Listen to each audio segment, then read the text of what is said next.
previously on Physics for Engineering Technologists. We see the effect of force in the state of motion of a body. Newton's first law explains how the object remains at rest, or how an object sustains its motion. In Newton's second law, we learned that, if a net external force acts on the object accelerates. We see clearly that force and motion are really interrelated. Usually, we exert force on a body because we want it to move. We want the object to have displacement. We lift and push things. We go up and down the stairs. We do some workout to maintain our body physically fit. But have you ever asked yourself why we get tired, thirsty and hungry after performing these activities? What we do after is that we look for drinks and food because we believe that we need to regain our energy that has been lost while doing these physical works. In this lesson, we are going to discuss another 3 important quantities in the field of physics: work, energy and power. We shall see and discover how these concepts are vital to your quest as future technologists. Good luck.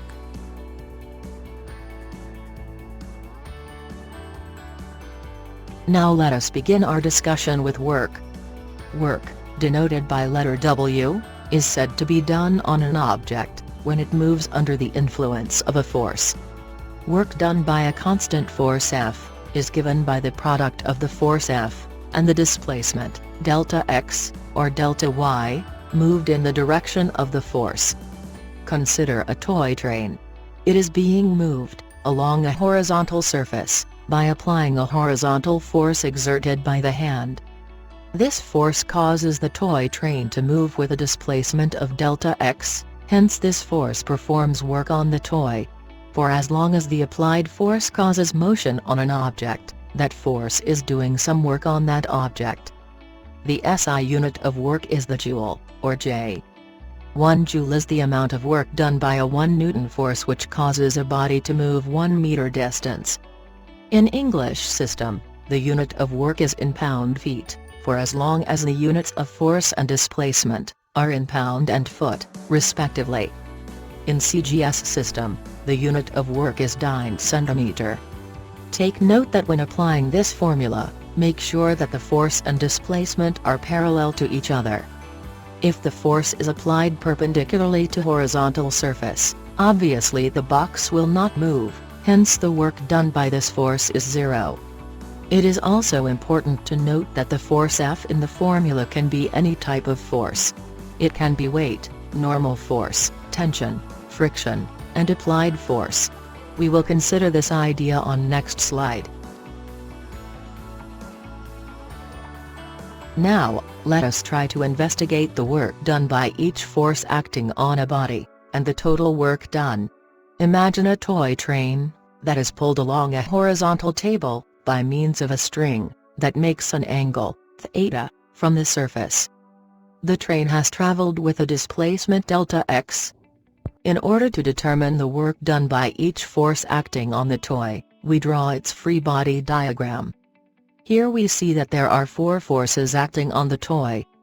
Its weight, normal force, tension, and kinetic friction. These are the forces that acts on the toy as it travels along the table. We resolve tension in terms of its components, T sub x and T sub y. Now we're all set. Since we have 4 forces, we have also 4 works to be determined. Work done by the tension. Work done by kinetic friction. Work done by the weight. And work done by the normal force. And keep in mind the general formula for work, that is force times displacement. And that if you apply this formula, make sure that the force must be parallel to displacement. Okay, let us consider work done by the tension. We see that only the x component, T sub x, performs work on the toy, since it is parallel with the displacement. The y component, T sub y, do not perform work since it is perpendicular with the displacement. Hence, we consider only T sub x. So the work done by the tension is T sub x multiplied by displacement, delta x. But the x component is also T cosine of the angle theta, So the final expression for the work done by the tension is T cosine of the angle multiplied by the displacement, delta x. As you see, this angle theta is the angle between the tension and the displacement. Take note also that the work done by the tension is a positive value, since both Tx and delta x are positive values. In other words, if the force and displacement have the same direction, work done by the force is positive. For the work done by the kinetic friction, the kinetic friction also performs work on the toy, since it is also parallel with the displacement.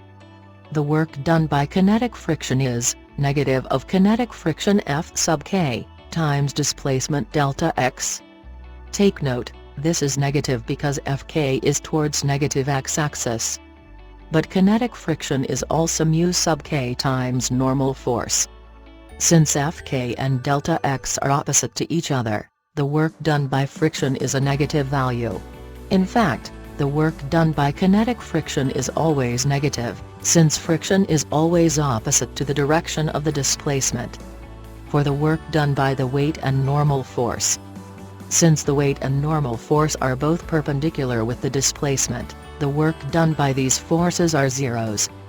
Remember that no work is done when the direction of the applied force and the direction in which the object moves are perpendicular to each other. Work is also zero when the force causes no motion on the object, just like when we are pushing against a fixed wall, or carrying a barbell steadily. Although work is a function of two vectors, force and displacement, work is a scalar quantity. It has no direction. Its value may be a positive, negative or zero without direction. In order to determine the total work done by all the force acting on the body, we simply get the algebraic sum of the work done by each force. Considering these four works, the total work done on the train is equal to the work done by the tension, by the friction, by the weight and by the normal force. Surprisingly, if we get the net force, summation of F, from these individual forces, then multiplied by the displacement, delta x, we will get the same value as the total work done using this expression. Therefore the total work done is also the work done by the net force on the object, that is net force times displacement. Now, we see here that the total work is a function of net force. We learned, from Unit 2, that if the body is at rest or moving at constant velocity, the net force is zero. Hence, the total work is also zero, no matter how complicated the free body diagram may be.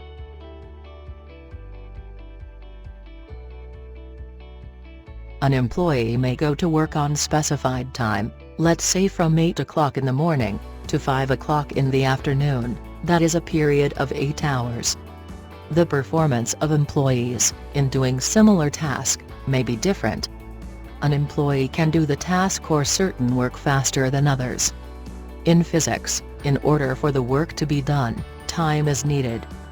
That is how we introduce a new physical quantity called power. Power, denoted by capital P, is defined as the rate of doing work done by the force. Mathematically it is expressed as power P equals work W, divided by time interval, delta T. The SI unit of power is watt. 1 watt is the rate of doing 1 joule of work in 1 second.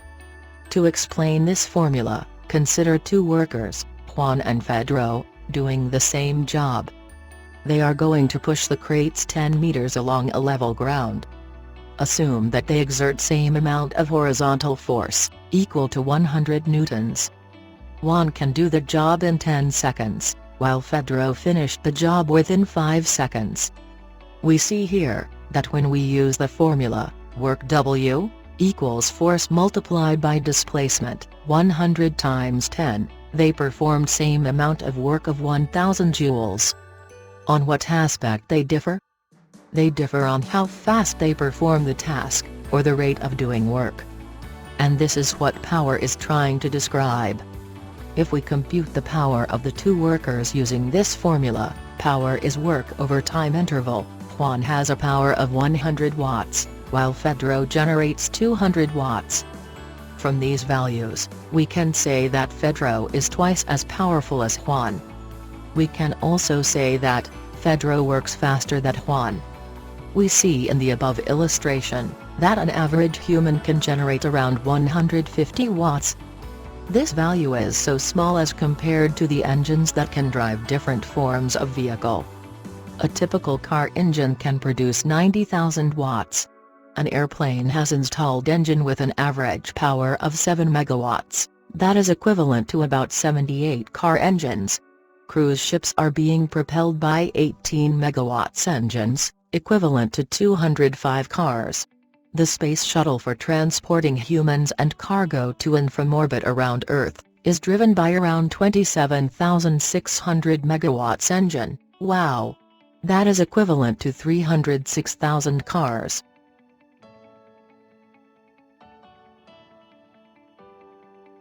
Another common unit of power is horsepower, or HP.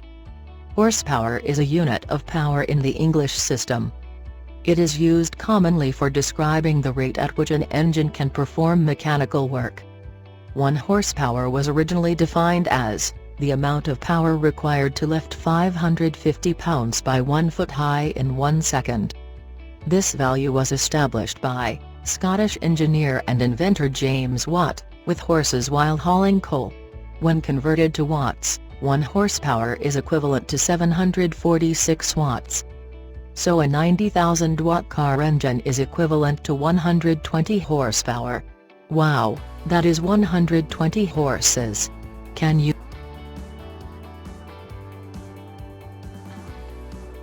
Power can be also expressed in terms of average velocity.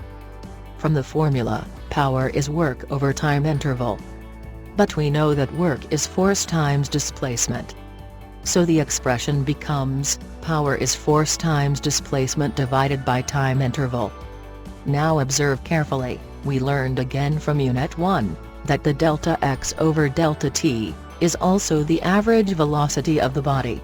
Hence, power can be also expressed as P equals force F, multiplied by the average velocity. And from Unit 1, for a uniformly accelerated motion, average velocity is simply the average value between the initial and final velocities. Problem number 20. A farmer hitches his tractor to sled loaded with firewood, and pulls it a distance of 20 meters along a level ground. The total weight of the sled and load is 14,700 newtons. The tractor exerts a constant 6,000 newtons force, at an angle 36.9 degrees above the horizontal as shown. Letter A, find the work done by each force acting on the sled. Letter B, the total work done by all the forces. Assume the coefficient of friction to be 0.4. To begin with, let us draw the free body diagram of the sled. So we draw our x and y axes. We put here the sled. Then we indicate the forces acting on the sled. First, the downward weight. Then the upward normal force. The tension and rope that the tractor exerts. This tension allows the sled to slide to the right. And lastly, the sliding or kinetic friction, which is to the left. Then it is convenient to resolve this tension in terms of x and y components, t sub x and t sub y. So this is tx, while this one is ty. Take note of the directions of these components. Now, let us answer letter A. Here, we are required to determine the work done by each force. So let us investigate again our FBD. We see that we have 4 forces acting on the sled: the tension, the kinetic friction, the weight and the normal force. Therefore, we are going to solve for the work done by these 4 forces individually. So let us begin with the work done by the tension. Since we express tension in terms of x and y components, we will determine which components performs work on the sled. Which one do you think? Is it Tx? Well, that's correct. Very good. Only the x component of tension performs work since it is parallel to the movement of the sled. The work done by the y component is 0, since it is perpendicular to the displacement of the sled. So the work done by the tension is T sub x multiplied by the distance, delta x. but Tx is also t cosine of the angle, theta. We substitute the values, so tension is 6,000 newtons, cosine of the angle, 36.9 degrees, multiplied by the distance, 20 meters. So the work done by the tension is positive 95,962.2 joules. This is positive since dx is along with the direction of the movement of the sled. Now, next is the work done by the friction. Since friction is parallel to the movement of the sled, it also performs work. The work done by the friction is expressed as negative of kinetic friction multiplied by the displacement, delta x. This is negative since friction is toward negative x-axis. But friction is also mu sub k times normal force. Now, the problem is, we do not know yet the normal force. So, for the meantime, we label this as our equation 1. Now, what should we do to solve this normal force? Anyone? Very good, we consider the summation of forces along y-axis equals 0, since there is no motion along y-axis. From free body diagram, the forces along y-axis are T sub y, normal force, and negative of weight, equals 0. We can express T sub y as T sine of the angle, theta. Then we solve for normal force. We transpose weight and the T sine of theta to other side of the equation. So normal force is weight minus T sine theta. Substituting values. The weight is 14,700 newtons minus the tension, 6,000 sine of 36.9 degrees. So the value of normal force is 11,097.5 newtons. As expected, normal force is less than the weight of the sled and firewood. Now we go back to equation 1. We substitute the values. Negative of mu sub k, 0.4 times normal force, 11,097.5, and multiplied by displacement, delta x, 20 meters. So the work done by the friction is negative 88,780 joules. Again, we see that the work done by the kinetic friction is negative, since the direction of friction is opposite to the displacement of the sled. For the work done by the weight and the normal force. Since weight and normal force are both perpendicular to the displacement, delta x, therefore, the work done by these two forces are both 0. For letter C, now that we have solved the work done by each force, we simply add them all, to determine the total work done on the sled. So the total work is 7,182.2 joules. Try to observe the value between the total work and the work done by the tension. It seems that the total work of 7,182.2 joules is really less than the work done by the tension of 95,962.2 joules. This big difference is simply because of the work done by the friction. We can estimate the mechanical efficiency of the tractor by dividing the useful work, that is the total work, divided by the input work, that is the work done by the tension.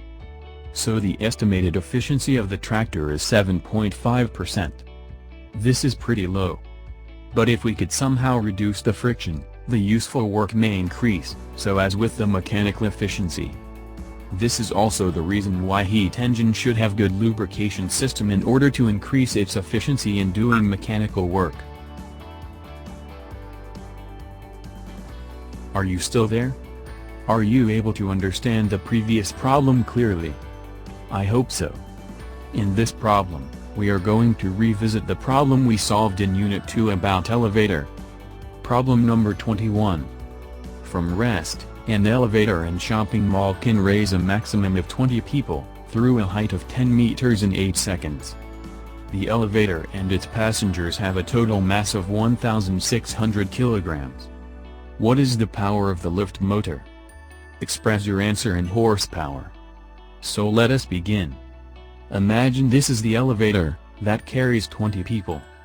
According to problem, it is initially at rest, so V sub I is 0. The cable attached to the motor, allows the elevator to be lifted, 10 meters in 8 seconds. We establish the given information. So the initial velocity is 0. The displacement of the elevator, delta y, is positive 10 meters. The combined mass is 1,600 kilograms. And the time interval to reach this 10-meter height is 8 seconds. Now we are asked to determine the power of the motor, P, attached to the cable, which drives the elevator car. Now let us think carefully. The motor of the elevator system is usually installed at the top of a building. The power of the motor can be determined from the work done by the tension on the elevator car, since the tension is being developed by the rotating shaft of the motor. So before we solve for the power of the motor, we better start solving the tension first. Let us draw the free body diagram of elevator. We draw our axis. And this is the elevator. We have downward weight, W, and upward tension, T. We know that the elevator accelerates, because it starts from rest. Now, let us solve for the tension. We take the summation of forces along y-axis, by applying Newton's second law, since the elevator is accelerating. So this is equal to mass times acceleration. From RFBD, forces along y are tension, T minus weight, equals m times a. This is negative since weight is toward negative y-axis. But weight is also mg. Solving for tension, we transpose negative mg to other side, and factoring mass m. So tension is mass times the quantity a plus g. We do not have the value of acceleration, so we label this as our equation 1. We will go back to unit 1, kinematics, by assuming that the elevator moves with constant acceleration. So delta y is equal to v sub I times t, plus 1/2 of a, t squared. Since v sub I is 0, we can cancel out this, to make the equation short. Then a little algebra, we solve for acceleration, a. Acceleration is 2 multiplied by delta y, over t squared. Then we substitute this expression to equation 1. So tension is, m times the quantity, 2 delta y over t squared, plus g. Alright, we plug in all given information. Mass is 1,600 newtons, delta y is 10 meters, time is 8 seconds, then you square it, plus 9.8 meter per second squared. The tension in the cable is 16,180 newtons. Now we're ready to solve for the power of motor. From the basic formula of power, that is work over time interval. This work is the work done by the tension, T multiplied by displacement, delta y. Over time interval 8 seconds. Pressing on the calculator will give 20.225 watts. Finally, we convert this to horsepower. So we multiply this by 1 horsepower over 746 watts. The power of the motor is 27.1 horsepower. So this is the power requirement of this elevator system. In real situation, we should round up this to, let's say, 28 horsepower. This problem is actually the preliminaries in designing elevator system mechanical engineers should know. Maybe someday, you are the one who will lead a project for elevator system of a high-rising building, that was designed by civil engineers. Of course, in order to run elevators, a good electrical system design is needed. And that will be the role of electrical engineers. Wow, really engineers work hand in hand. Hello, how's your day? Have you taken your breakfast? Do not skip breakfast, because it will give you the energy you needed to perform your work or job efficiently. It will also give you the strength to do your daily routine activities, like playing basketball, bicycling, wall climbing, among others. The food you ate will give you the amount of calories for you to perform these activities. Calorie is a unit of energy. Usually, the nutrition facts table, found at the back of the label of the food container, provides us a lot information, especially the calorie content per food serving. This food contains 80 calories per serving size of 16 grams. Food nutritionists have even calculated the amount of calories burned per hour for different activities. The values vary depending on the mass and intensity of the activity. From this table, we see that a 50-kilogram man, walking at a speed of 5 km per hour, can burn 210 calories per hour of walking. Increasing the walking speed increases also the calories burned. An intense activity, like running at a speed of 16 kph in an hour, will consume 850 calories. So in order to maintain physically fit, you can do these following as exercises routine. You do not need expensive equipment to stay fit. But of course, indoor exercises is recommended during pandemic.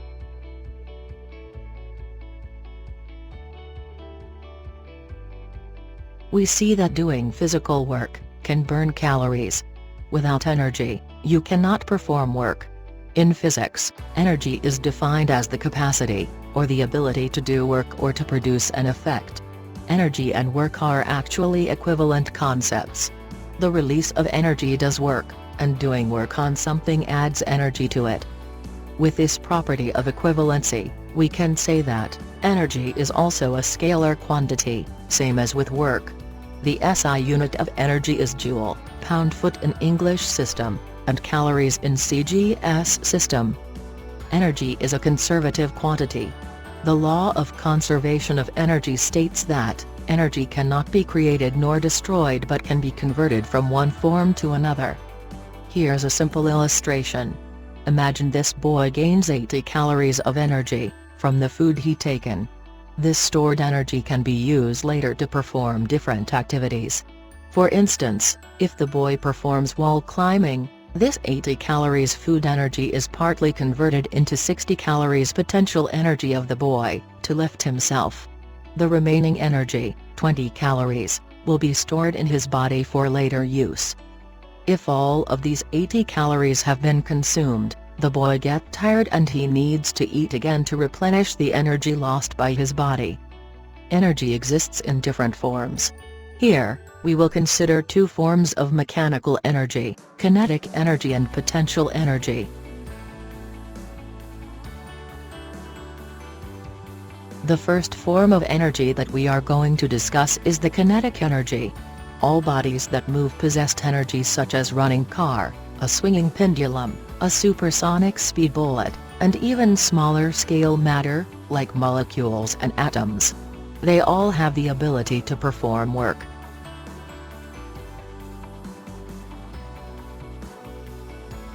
To illustrate this form of energy, consider a pendulum of mass m, tied on a nylon cord, and raised at certain height that when released, it swings and gains velocity v by gravity. At the bottom, there is a toy train resting on the table and properly placed so that it will be hit by the pendulum. The moment the pendulum hits the toy train, it will give the toy a force that causes the toy move along the table, thus performing work on it.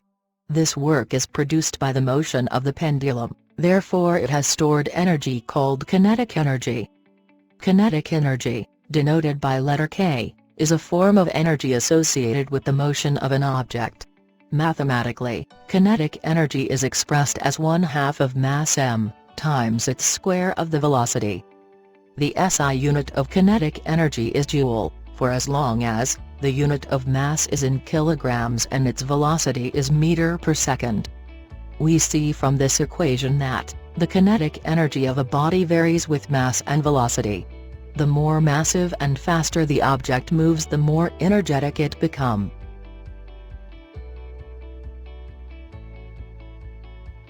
Now let us answer this problem.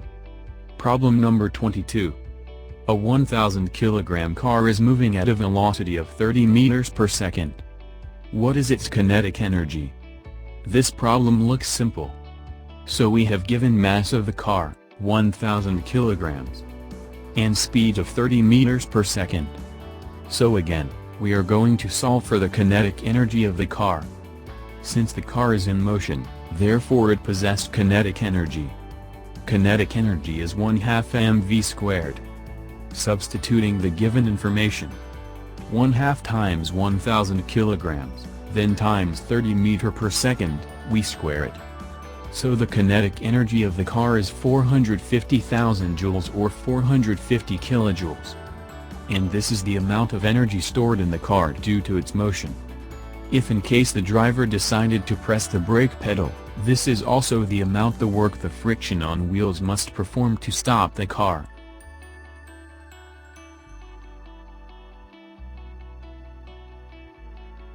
Work and kinetic energy are equivalent quantities. We see that kinetic energy can perform work, and performing work on an object can change the kinetic energy of the body. This idea of equivalency of work and kinetic energy can be explained by a theorem called work-energy theorem. It states that the work done by the net force on a particle equals the change in the body's kinetic energy. Now let us mathematically illustrate this theorem by applying the concepts we learned from Unit 1 and Unit 2. Imagine of a box of mass m, moving at an initial velocity, v sub I, of along a horizontal surface. An external force, exerted on the box, causes the box to accelerate at constant rate, a, that changes its velocity to a final value of v sub f, while undergoing a displacement of delta x. The time in which the net force acts is delta t.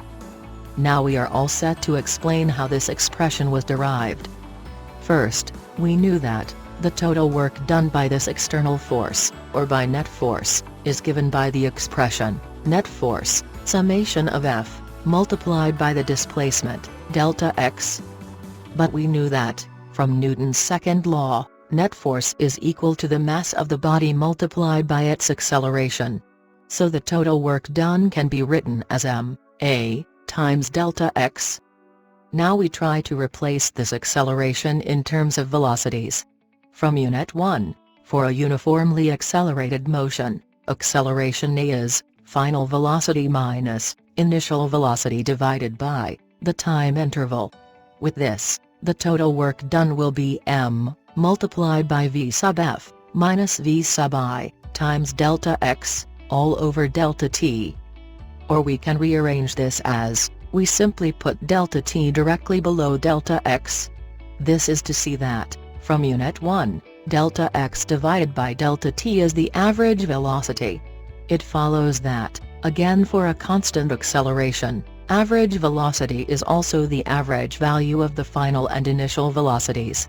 So the work equation becomes as m times the quantity, v sub f, minus v sub I multiplied by 1/2 of the quantity, v sub f plus v sub I.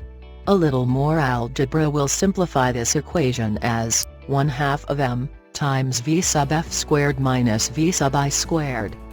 If we distribute 1/2 of m to the square of the initial and final velocities, surprisingly, we see the expression 1/2 mv squared. And this is an expression for kinetic energy. Wow! Ain't that great? This 1/2 of m times v sub f squared is final kinetic energy, k sub f, while this 1/2 of m v sub I squared is the initial kinetic energy, k sub I. Lastly, the final kinetic energy minus the initial kinetic energy is the change in kinetic energy of the body. This expression shows that the total work done by the net force causes a change in kinetic energy of a body. And this expression is the work-energy theorem. In addition, this theorem also explains that when a body accelerates, the kinetic energy of a body will change. Now let us apply work-energy theorem for this problem. Problem number 23. A 712 kg car is traveling horizontally at 5.6 meters per second, when a force acts on it for 8.4 seconds, changing its velocity to 10.2 meters per second. Letter A, what is the change in kinetic energy of the car? Letter B, how far did the car move while the force acted? Letter C, how large is the force? So again we analyze first the problem by giving some illustration. So this is the car. Its mass is 712 kilograms. It is traveling horizontally at an initial velocity of 5.6 meters per second. At this point, a net external force acts on the car. This force is actually the force exerted by the road on the car's wheel, as a consequence of the additional power exerted by the car's engine. And since there is a net force, therefore from Newton's second law, the car accelerates. This force acts for 8.4 seconds. increasing the velocity to a final value of 10.2 meters per second. Required quantities are letter A, the change in kinetic energy of the car, delta K. The distance or displacement of the car during this time, delta X. And the magnitude of the net force acting on the car. For letter A, the change in kinetic energy is final kinetic energy minus the initial kinetic energy. Or using the basic formula of kinetic energy, 1/2 mv squared. The equation becomes 1/2 of mass times the quantity, v sub f squared, minus v sub I squared. Substituting the values. So the change in kinetic energy of the car is 25,874 joules. For letter B, we will again go back to unit 1, assuming that the acceleration is constant. We have the equation, displacement, delta x equals 1/2 of the quantity v sub I, plus v sub f, multiplied by time interval, t. Substituting again the given information. So the car has traveled 66.36 meters, when the net force is acted on it. Any questions so far? Okay, let's continue.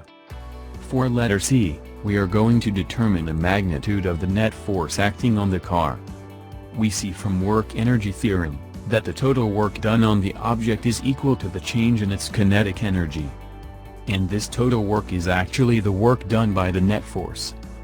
This expression becomes, net force multiplied by the displacement, delta x, and this is equal to delta k. Then solving for the net force. Net force is equal to change in kinetic energy divided by displacement. That is 25,874 joules per Newton meter, divided by 66.36 meters. So the net force is 390 newtons. Any question, class? If you understood this problem, well, congratulations. You are able to see how Newton's second law of motion applies with energy concepts. With this, you can now solve unlimited number of similar problems that you may encounter in the future.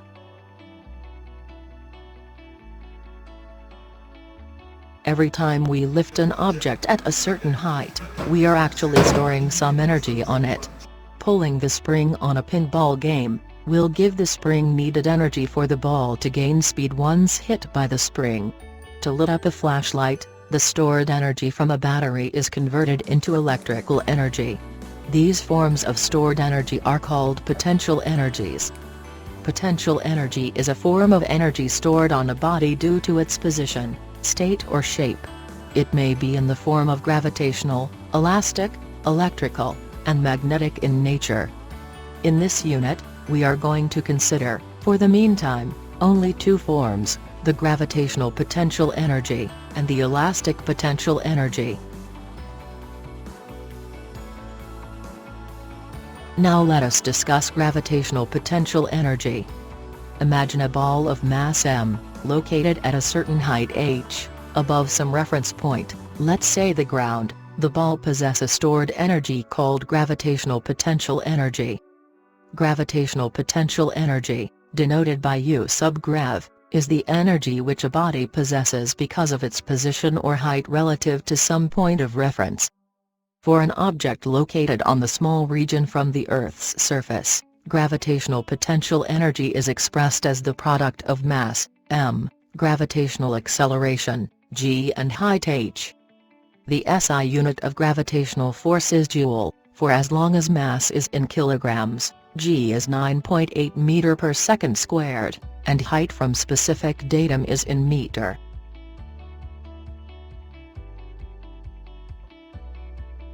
From this equation, we see that the magnitude of potential energy of a body depends on its height relative to a chosen reference point. Imagine we have chosen 3 reference points or lines, from which the gravitational potential energy of a body is determined. Let's say the body is, again, a ball of mass m, which is located on reference point A. The gravitational potential energy of the ball depends its height relative to the 3 reference points A, B, and C. The potential energy of the ball relative to point A is 0, since the ball is already located at point A, and its height from point A is 0. Since the ball has a height h sub b, so the ball has potential energy relative to point B, and its magnitude is expressed as mg times h sub b. The ball is located at a height h sub c, so its potential energy relative to point C is mg h sub c. Take note that the potential energy of the ball relative to point C is greater than the potential energy of the ball relative to point B, since h sub c is greater than h sub b. We clearly see that the gravitational potential energy is a function of height. The higher the body is placed above the reference point, the higher the potential energy that can be stored on the body.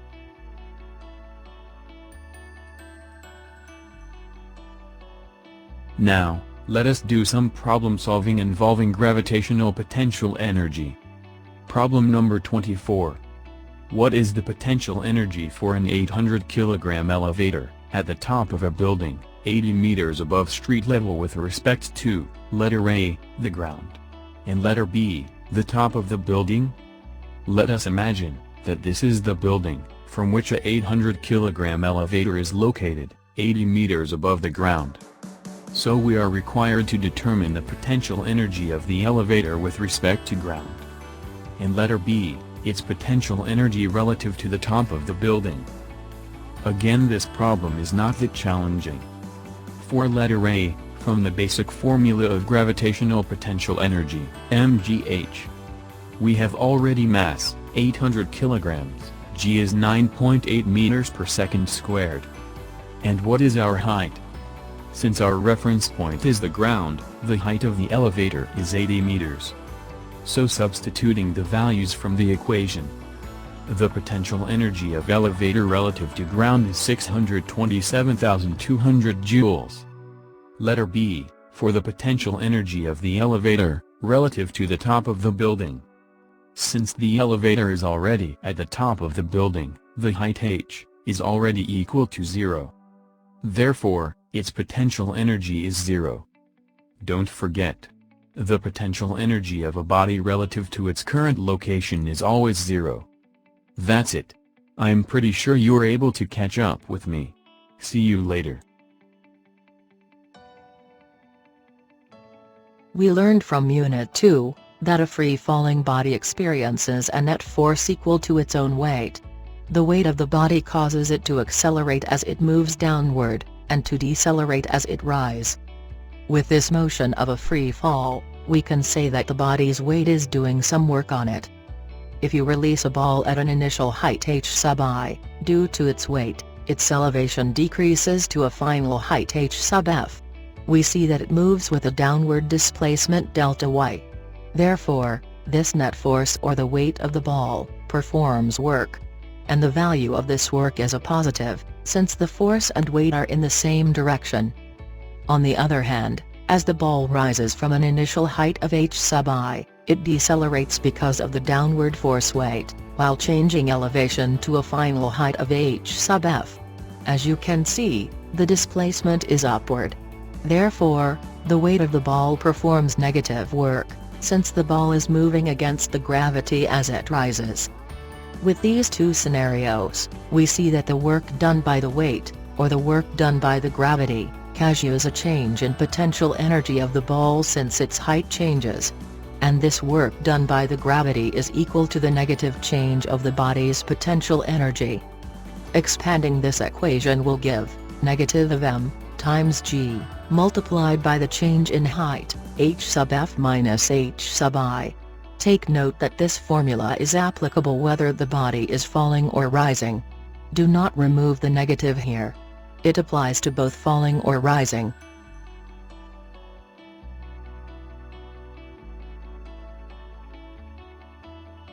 Let us solve this problem.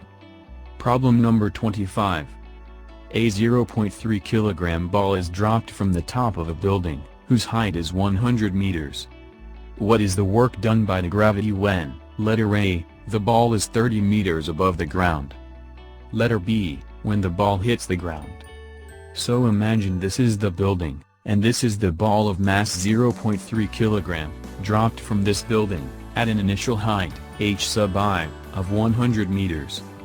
So for letter A, we are going to solve for the work done by the gravity, when the ball reaches a final height h sub f, of 30 meters. While for letter B, we will determine the work done by the gravity, when the ball hits the ground, that is, h sub f is 0. Now for letter A. We will use the formula, work done by the gravity, W, which is equal to the negative of the change in potential energy of the ball, or that is negative of mass m, times gravitational acceleration g, multiplied by the change in height, h sub f minus h sub I. Substituting the values, so we have negative 0.3, times 9.8, times the quantity 30 minus 100. So the work done by the gravity on the ball, from the top of the building to a 30-meter high, is 205.8 joules. For letter B, we will use the same formula.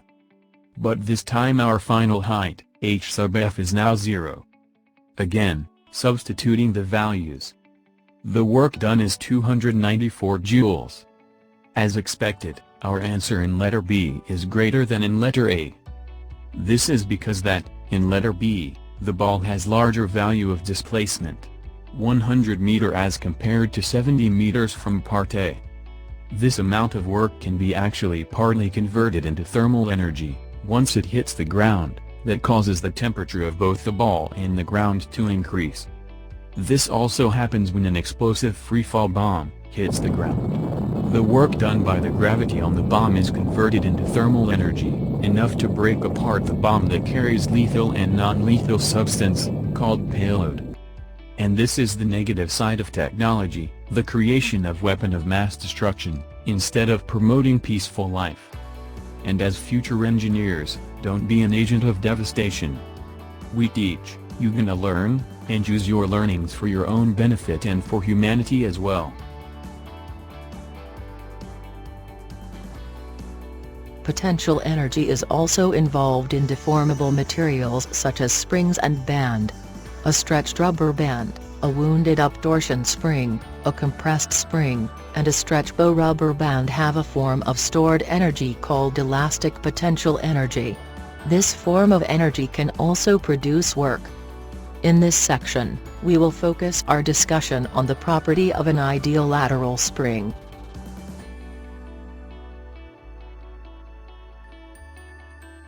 Before we take into consideration on the amount of stored elastic potential energy on the spring, let us first discuss how force affects the deformation of the spring. Imagine this spring is at equilibrium position. Equilibrium position means that the spring do not experience any amount of force. It is not stretched nor compressed. We have here the robotic arm that can apply axial force on the spring. As you can see, to stretch the spring from its free length, or equilibrium position, a force must be exerted. Increasing the force also increases its elongation. Increasing the pull axial force also makes the spring longer. Here we see that when applying a force F of 100 newtons, causes an elongation of 0.1 meter to the spring. This force is directly proportional to a distance x and is given by the equation, force F is equal to spring constant K, multiplied by distance from free length x. This also applies when the spring is compressed. As we increase the compressing force, the spring gets shorter.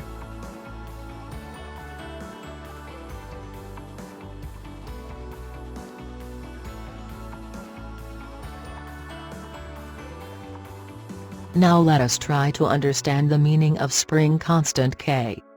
Imagine we have two springs, spring E and spring B. As you can see, they have different diameters. It looks like spring A has a larger diameter than spring B.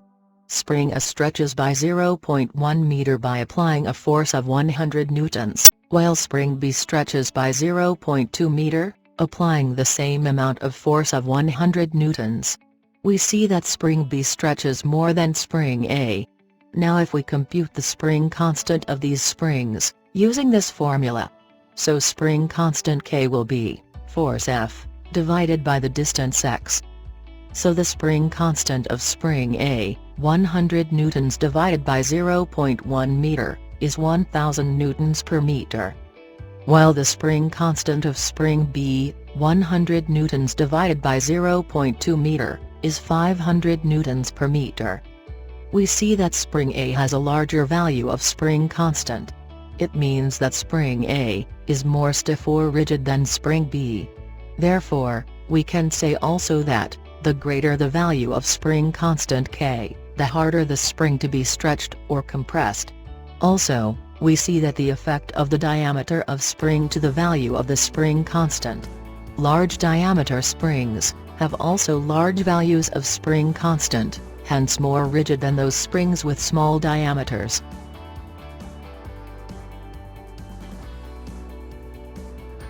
Now, let us consider the amount of elastic potential energy stored in a lateral spring with a spring constant of K, when it is compressed or elongated at certain amount of distance x. When the spring is stretched or compressed by a distance or length x, the spring has an elastic potential energy whose magnitude is given by the equation, 1/2 of K multiplied by the square of the distance x.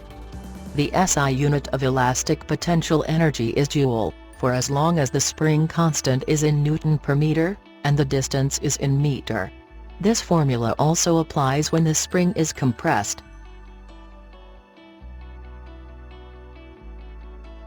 As we elongate or compress the spring, the amount of force varies. And moving one end of the spring from its initial position x sub I, to a final position of x sub F, work W must be done on the spring by these varying forces. The magnitude of work is actually equal to the change in the elastic potential energy of the spring, or that is also 1/2 of spring constant K, multiplied by the quantity square of the final position x sub F, minus the square of the initial position x sub I. Now, if in case we stretched the spring from its equilibrium position, always set the value of the initial position, x sub I to 0. This is also the formula that we are going to use when we are asked to solve the work done in compressing the spring. Now, let us do some problem solving about spring. Problem number 26. A spring requires 50 newtons of force for 5 cm elongation. Letter A, what is the spring constant? Letter B, how much work is done to stretch the spring at this length from its equilibrium position? So this is the spring at its equilibrium position. As this robotic arm exerts a force F, of 50 newtons, the spring is stretched by 5 centimeters. The problem requires us to determine the spring constant, K. And the work to be done in stretching the spring to 5 centimeters or 0.05 meter. For spring constant K, from the formula, force F, is equal to spring constant K, multiplied by the elongation x. Solving for the spring constant K, we divide both sides by x, so the spring constant is equal to force F, divided by the elongation x. Substituting given information, 50 newtons divided by 0.05 meter.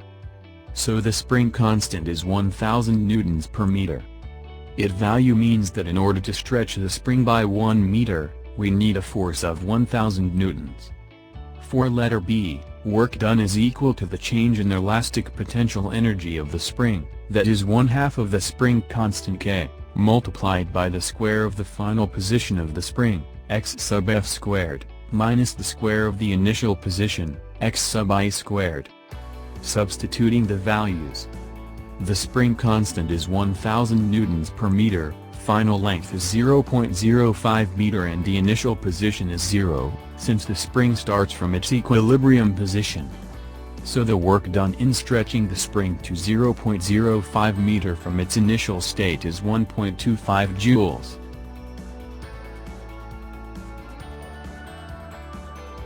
We learned that a body which is located at a certain height above the ground, has also a certain amount of gravitational potential. In this case the ball has a maximum height of h sub I, therefore its potential energy is also at maximum value. If we steadily holding the ball, its velocity is 0, therefore its kinetic energy is also 0. But what happens if we release the ball? Of course, it will fall due to its weight. As it falls, it speeds up, so increasing the velocity to v sub F. and decreasing the height to zero. Since the ball gains velocity, therefore it also gains kinetic energy. So here we have a maximum value of kinetic energy. So what happens to the potential energy? Since the height has dropped to zero, its potential energy also becomes zero. We see that during falling, the potential energy of the ball is converted into kinetic energy. On the other hand, a rising body has initially a maximum value of velocity at its lowest position h sub I.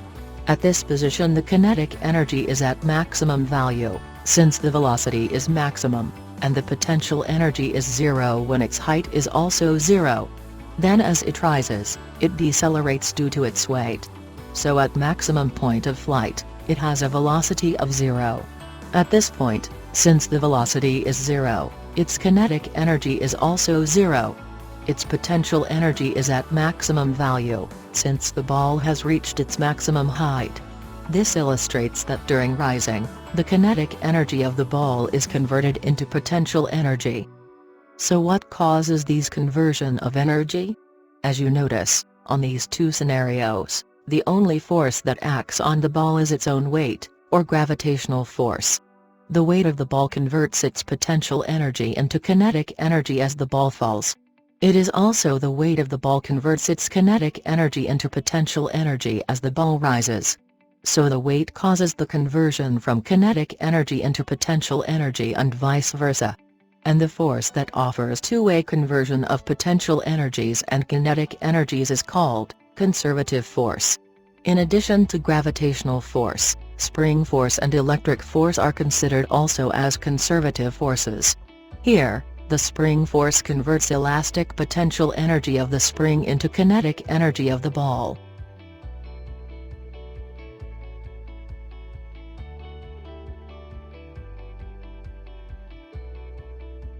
Non-conservative forces, on the other hand, are forces that tend to destroy the conservation of potential and kinetic energies.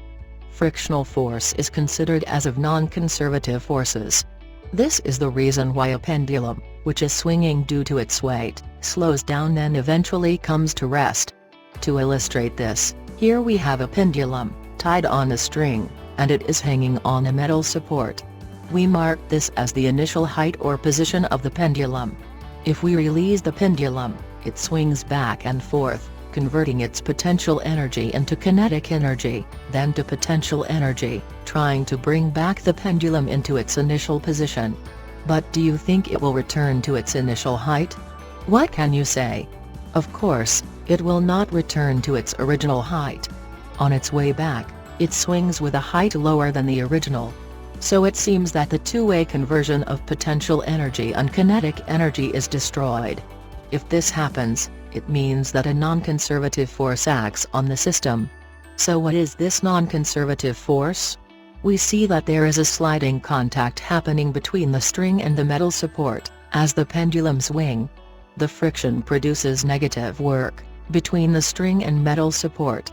This work is eventually converted into thermal energy or heat, which destroys the two-way conversion of potential and kinetic energies of the pendulum. So eventually, the pendulum stops. Without non-conservative forces, the pendulum will continuously swing virtually forever, but we know that's impossible.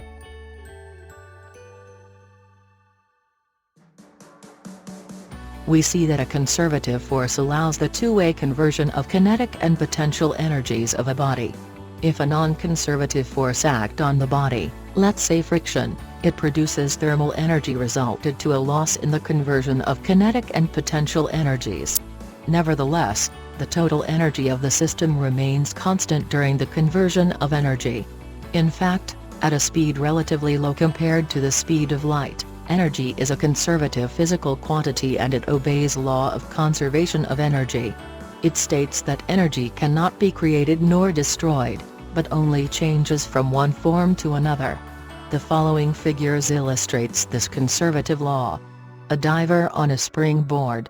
The chemical energy in diver is converted to elastic potential energy in board, and then to kinetic energy on diver. Burning candle converts its chemical energy into radiant heat, that heats up the sardines. The heat energy from the combustion of fuel makes the gas expands, eventually transforming into mechanical energy. The chemical energy of the battery is converted to electrical energy, and to radiant heat and light energy. The chemical energy in person is converted to gravitational potential energy of the hammer, and to kinetic energy, do work in driving the nail, and to sound and heat energy.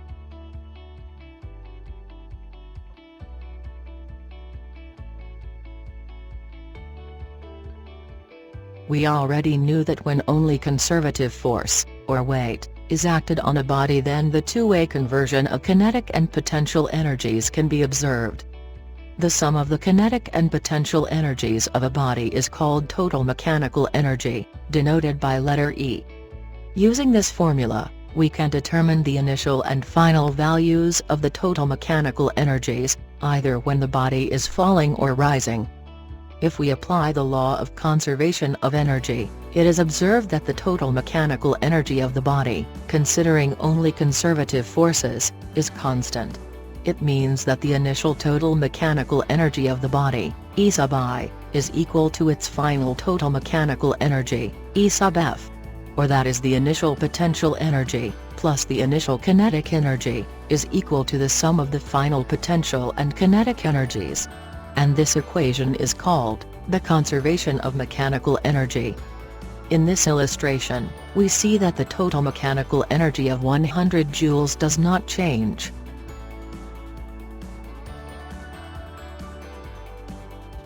If the law of conservation of mechanical energy still holds true for a bouncing ball, it will return to original height and will bounce back repeatedly forever. But we know in reality it won't happen. Once a ball hits the ground, it immediately destroys the complete conversion of its kinetic energy into potential energy. Rather, some of the kinetic energy is converted into thermal energy, and sound due to its impact with the ground, and therefore the height of bounce will be a little shorter than its release height. As you can see, the initial total mechanical energy is 100 joules. As the ball hits the ground, the potential energy is converted partially into mechanical energy. It's because that there is other work done by non-conservative force. Here the value is 20 joules. This 20 joules will be converted into thermal energy, and may also produce sound. That is why the ball bounces at a lower height. But as you can see, even if there is some energy lost, due to this other work, still the total energy remains 100 joules. Take note, in this context, these other forms of energy, thermal, friction and sound, denoted by W sub other, is actually the work done by non-conservative forces acting in the body. With these, the energy conservation equation, if non-conservative forces are present, will become, the initial total mechanical energy is equal to the sum of the final total mechanical energy, plus the other work done by the non-conservative force.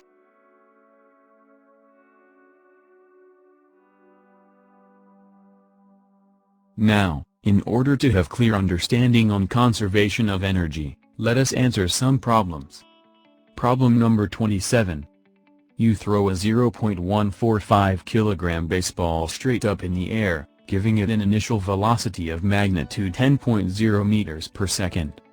Letter A. Use the conservation of energy to find how high it goes, ignoring air resistance. Letter B. What is the ball's total mechanical energy of the ball as it leaves the thrower's hand? Letter C. What is the total mechanical energy of the ball as it reaches the maximum height? Actually, this problem can be solved using the kinematic equations of free-falling bodies we have discussed in Unit 1. But this time we will use a different approach. We can solve this problem using the conservation of mechanical energy. Now, imagine this is the baseball of mass 0.145 kg, then according to problem, you throw it upward, so the initial velocity is 10 meters per second. So we gonna find, for letter A, the maximum height of the ball, h sub f. Take note, if we consider this our reference line or point, we set initial height h sub I, to 0. We knew at maximum height, the velocity of the ball, v sub f, is 0. Letter B, we need to solve the initial total mechanical energy. and for letter C, the final total mechanical energy. So let's begin solving.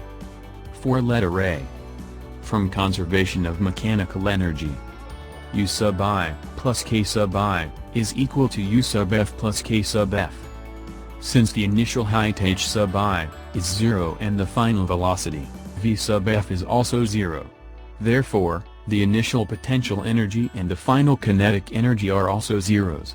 So we can eliminate these from the equation. Hence, equation 1 is reduced to, initial kinetic energy is equal to the final potential energy. Then K sub I is 1/2 of m times v sub I squared. And U sub F is mg times the final height, h sub F. From these equation, we solve for h sub F. We can cancel out the mass, m. So h sub F is v sub I squared divided by 2g. Substituting the values. The initial velocity is 10 meters per second, then squared, divided by the quantity, 2 times 9.8 meters per second squared. So the maximum height reached by the ball is 5.10 meters.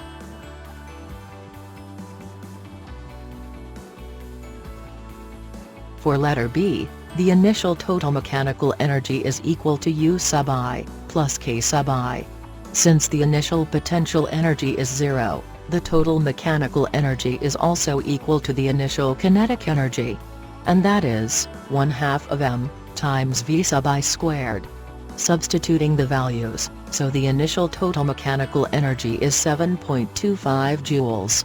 Lastly, for letter C, the final total mechanical energy is equal to the sum of U sub F and K sub F.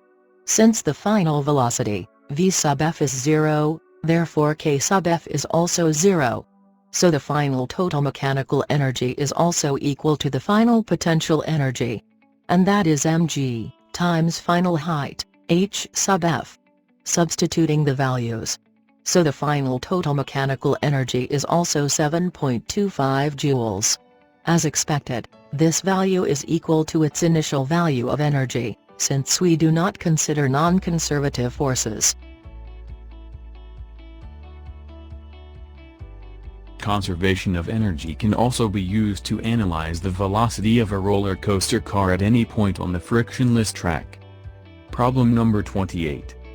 The car of a roller coaster starts from rest at point 1.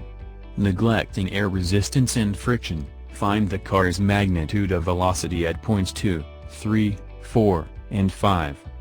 The only given information is the car's initial velocity at point 1, and that is 0, since it starts from rest. What we are going to do is to determine the velocity of the car at points 2, 3, 4 and 5. Since that the track is frictionless, and we neglect air resistance, so the two-way conservation of potential and kinetic energies is valid. And by conservation of mechanical energy, the total mechanical energy of the car at any point is constant. The car accelerates as it moves from point 1 to point 2. So to solve for the velocity at point 2, v sub 2, we will begin with E sub 1, equals E sub 2. So U sub 1 plus K sub 1, is equal to U sub 2 plus K sub 2. We will consider this line as reference line. This line is to be used to determine the height of the car. The height h sub 1, is 20 meters. Since v sub 1 is 0, so K sub 1 is also 0.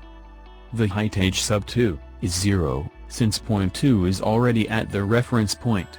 Hence, the potential energy at point 2 is also 0. So the equation is reduced to, U sub 1 equal K sub 2. U sub 1 is mg, time h sub 1. And K sub 2, is 1/2 of v sub 2 squared. We solve for v sub 2, so v sub 2 is equal to the square root of 2g, times h sub 1. Substituting the values. V sub 2 is 19.8 meters per second. Can you follow? Well, that's good.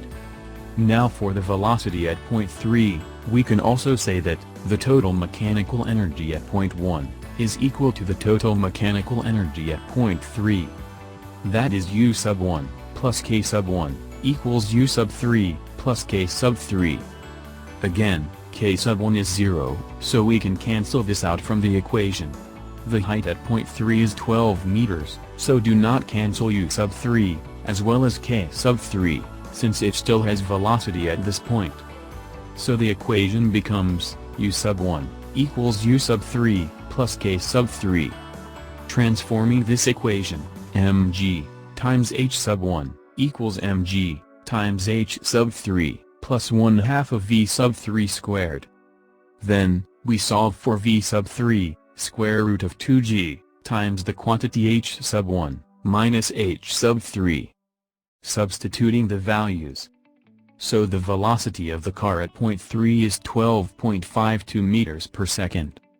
We expect an answer lower than v sub 2, since that the car is decelerating, as it moves from point 2 to point 3. Now for the velocity at point 4. We use point 1 and point 4, from which we are going to apply the conservation of energy. So u sub 1, plus k sub 1, equals u sub 4, plus k sub 4. Before we continue, we will assign this as our reference line, from which height is to be determined.